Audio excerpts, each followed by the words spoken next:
আসসালামু আলাইকুম এভরিওয়ান, সবাই কেমন আছেন? আশা করি সবাই অনেক অনেক বেশি ভালো আছেন। আজকে আমি আপনাদের সাথে একটি নতুন এক্সপিরিয়েন্স শেয়ার করব।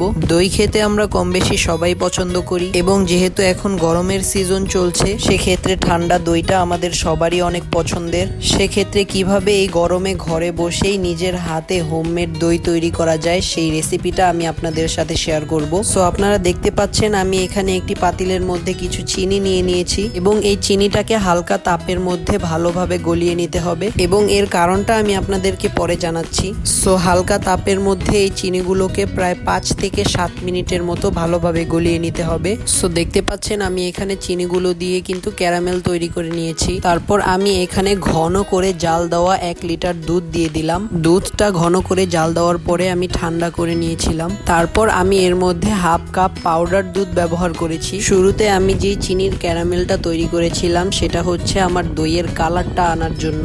অনেকে এখানে অনেক কিছু ব্যবহার করে, কেউ কেউ ফুড কালার ব্যবহার করে, তবে এই পদ্ধতিতেও দইয়ের অনেক সুন্দর কালার আনা যায়। তারপর আমি এখানে আরো হাফ কাপ পরিমাণ চিনি দিয়ে দিলাম। মনে রাখবেন সবার টেস্ট কিন্তু এক না, তাই আপনারা আপনাদের স্বাদ অনুযায়ী চিনি ব্যবহার করবেন। এবং যেহেতু আমি মিষ্টি দই তৈরি করছি তাই এখানে চিনি একটু বেশি ব্যবহার করেছি। তারপর এটাকে ভালোভাবে জাল দিয়ে একেবারে ঘন করে নিতে হবে। সো এখন আমরা একটি পাত্রের মধ্যে হাফ কাপ পরিমাণ টক দই নিয়ে নিলাম। প্রথমেই টক দই থেকে পানিটা ভালোভাবে আলাদা করে নিতে হবে। এরপর আমি এটাকে ভালোভাবে মিক্স করে নিলাম। তো এখন আমরা আমাদের যেই দুধটা তৈরি করেছি সেটা এই টক দইয়ের মধ্যে দিয়ে দিব এবং দইটার সাথে দুধটাকে ভালোভাবে মিক্স করে নিব। আপনারা কিন্তু দেখতে পাচ্ছেন আমার দইটার কত সুন্দর একটি কালার চলে এসেছে। আজকের এই রেসিপিটা ফলো করলে আপনাদের জন্য দই বানানো খুবই সহজ হয়ে যাবে এবং এই গরমের মধ্যে যখন ইচ্ছা আপনারা বাড়িতে বসেই দই তৈরি করে খেতে পারবেন। সো এখন আমি একটি গ্লাসের মধ্যে সুন্দরভাবে আমার দইটাকে পেতে নিব।